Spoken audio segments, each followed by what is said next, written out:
ዓለምን ውጥረት ውስጥ የከተተ አዲስ መረጃ። ፕሬዝዳንት ዶናልድ ትራምፕ ከኢራን ጋር የነበረው የመግባቢያ ሰነድ አናራዝምም ሲሉ አሳወቁ። ኢራንም መሸነፏን አምና እጅ መስጠት አለባት ሲሉ አቋማቸውን ገልጸዋል። በሌላ በኩል ደግሞ የኢራን አብዮታዊ ዘብ የትራምፕን ንግግር በተስፋ መቁረጥ የተወለደ ውሸት ሲል አስተባብሎታል። ይህ በእንዲህ እንዳለ ሩሲያ በዩክሬን ጥቃት ምክንያት ለብሪታንያ ከባድ ማስጠንቀቂያ አስተላልፋለች። ሰላም ጤና ስጥልን የተከበራችሁ የቻናላችን ቤተሰቦች እንዴት ቆያችሁኝ? የሰዓቱ መረጃዎች ይዤላችሁ ቀርብ ያለው ቪዲዮን ላይክ በማድረግ አብራችሁኝ ቆዩ። ወደ ዝርዝሩ አልፋለሁ። በቅድሚያም የትራምፕ አቋምና የኦማን ዛቻ።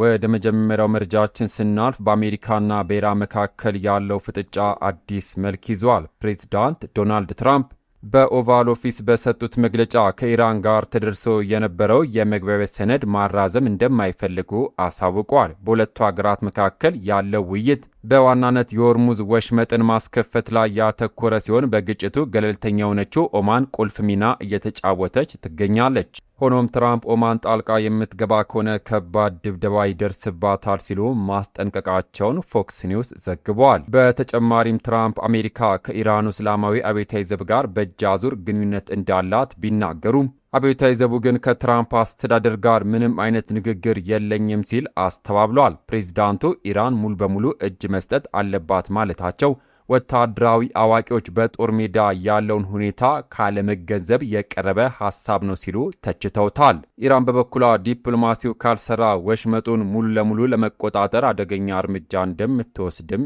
ዝታለች። ክቡራን አድማጮች፣ ነገሩን ጠቅለላ አድርገን ስናየው ኦማን በሰላም አሸማጋይ ልሁን ብላ መሃል ስትገባ ከትራምፕ ዘንድ ከባድ ድብደባ ይደርስብሻል የሚል ማስጠንቀቂያ አስተናገደች። የዓለም ፖለቲካ አሸማጋይንም ማስጋቱ አልቀረም። ትራምፕ ኢራን ሙሉ በሙሉ እጅ ትስጥ ማለታቸው ዲፕሎማሲውን የበለጠ ያበላሸዋል ብላችሁ ታስባላችሁ? ሐሳባችሁን ኮሜንት ላይ አስፍሩልን። ትራምፕ እንዲህ ሲሉ፣ የኢራን አብዮታዊ ዘብ ደግሞ ለትራምፕ ንግግር የሰጠው ምላሽ እጅግ የጠነከረ ነበር። መረጃውን አድምጡ። የኢራን አብዮታዊ ዘብ ምላሽና የክፍያ ጥያቄ። ወደ ሁለተኛው መረጃችን ሳልፍ የእስላማዊ አብዮታዊ ዘብ ቃል አቀባይ ለኢራኑ ታስኒም ኒውስ እንደተናገሩት በአብዮታዊ ዘብና በአሜሪካውያን መካከል ምንም አይነት ውይይት አለመደረጉን ገልጸው ይህ የትራምፕ ውሸት በጦርነት ሽንፈትና ተስፋ መቁረጥ ምክንያት የመጣ ቅዠት ነው ሲሉ ምላሽ ሰጥተዋል። ይህ በእንዲህ እንዳለ የኢራን የውጭ ጉዳይ ሚኒስትር ቃል አቀባይ እስማኤል ባጋይ በመጓጓዣ መስመሩ ካርታ ላይ መግባባት መደረሱንና ዝርዝሩ እየተጠናቀቀ መሆኑን ተናግሯል። ሮይተርስ እንደዘገበው ደግሞ ቴህራን በባህረ ሰላጤ ውስጥ ከሚጓዙ የጭነት መርከቦች ከ500 እስከ 7% የሚደርስ ክፍያ እንደምትጠብቅ አንድ የኢራን ባለስልጣን ጠቁመዋል። እንዲያው ነገሩ እኮ ላም እሳት ወለደች ቢሏን ልጇን ላሰች ሆነ። አሜሪካ ድርድር ላይ ነን ስትል ኢራኖች ደግሞ ቅዠትን ይላሉ። አጣብቂኙ ግን አሁንም አልተፈታም። ኢራን በባህረ ሰላጤው ለሚንቀሳቀሱ መርከቦች የ5 እስከ 7% ክፍያ መጠየቋ ተቀባይነት የሚያገኝ ይመስላችኋል? ሐሳባችሁን በኮሜንት ላይ ጻፉ። ከመካከለኛው ምስራቅ ውጥረት ወጥተን ደግሞ ወደ አውሮፓ ፍጥጫ ስንሻገር ሩሲያ በብሪታንያ ላይ ያወጣችው ከባድ ማስጠንቀቂያ ምንድን ነው? መረጃውን አድምጡ።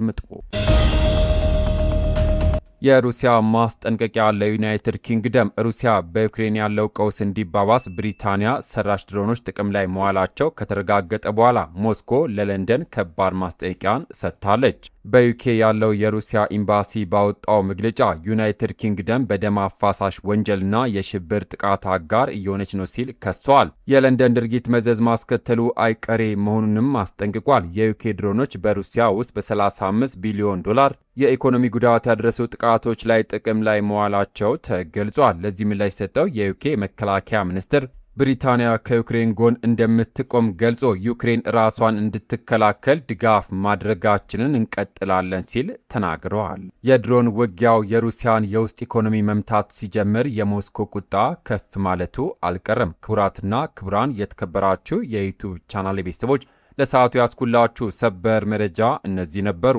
ቪዲዮን ላይክ በማድረግና ለሌሎችም እንዲደርስ ሼር ማድረጋችሁን አትርሱ። አዳዲስ ወቅታዊ የዓለምና የሀገር ውስጥ ዜናዎች እንዲደርሷችሁ ቻናላችንን ሰብስክራይብ በማድረግ የደውል ምልክቷን ይጫኑ።